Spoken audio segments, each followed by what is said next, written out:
मैहर के चली आवा भवानी, मैहर के खते आइल बतोरे, नैहर से खते आइल बतोरे, नैहर से।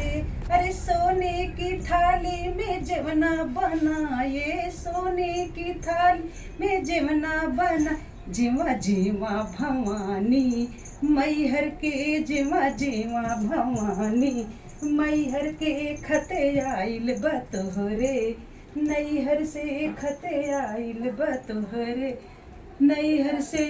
रे झजड़े गेड़ुलवा गंगा जुड़े पानी, झज गेड़ुलवा गंगा जुड़े पानी, घुटा घुटा हो घुटा घुटा भवानी, मैहर के खते आइल बतोरे, नैहर के खते आइल बतोरे।